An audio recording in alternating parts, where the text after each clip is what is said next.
आज रात पता चलने वाली थी। किस्मत से उसे घर के अंदर एक पुराना बॉक्स मिला। उस बॉक्स में एक गन थी और बहुत सारी बुलेट्स। ये देखकर उसे थोड़ी हिम्मत मिली, लेकिन डर अब भी जिंदा था। जैसे जैसे सूरज ढलने लगा, रात का अंधेरा हर तरफ छा गया। डेविड गन हाथ में लिए घर के एक कोने में चुपचाप बैठा था। उसकी सांसें तेज थीं। तभी एक अजीब आवाज सुनाई दी और जब डेविड ने खिड़की की तरफ कदम बढ़ाया तो जैसे उसके पैरों के नीचे से जमीन ही खिसक गई। सिर्फ एक नहीं, पानी में से कई सारी वही अजीबोगरीब क्रीचर्स उठती हुई नजर आईं और सब उसके घर की तरफ बढ़ रही थी। कुछ ही देर में वो गेट को तोड़ने की कोशिश करने लगे। डेविड ने तुरंत गोलियां चलानी शुरू की। कुछ क्रीचर्स गिर गए, लेकिन बाकी और भी ज्यादा हिंसक हो गए। वो अब घर के अंदर घुसने की कोशिश कर रहे थे। जैसे जैसे उनकी तादाद बढ़ने लगी, डेविड ने बिना वक्त गंवाए गेट के बाहर रखे कागजों और पुरानी किताबों को आग लगा दी। आग देखकर वो क्रीचर्स डर के मारे वापस समुद्र में लौट गए। लेकिन अब वही आग डेविड के घर तक पहुंच चुकी थी।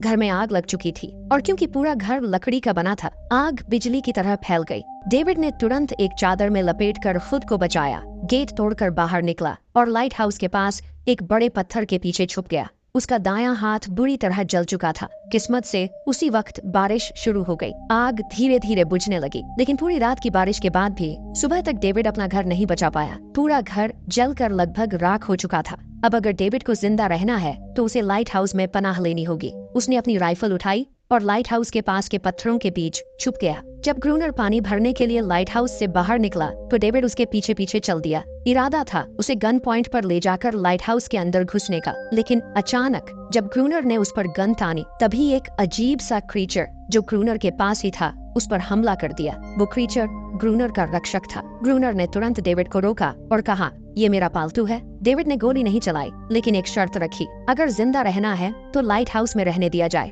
उसके पास 1 साल के लिए काफी गन पाउडर था और इतना खाना भी था कि दोनों बच सके। ग्रूनर कुछ देर चुप रहा, फिर धीरे से हाँ कर दी। शाम होने से पहले दोनों बचा हुआ खाना लेकर लाइट हाउस लौट आए। अगली सुबह वो क्रीचर चुपचाप डेविड का हाथ चाट रहा था, जबकि डेविड गहरी नींद में था और कुछ ही देर में उसका हाथ काफी हद तक ठीक हो गया।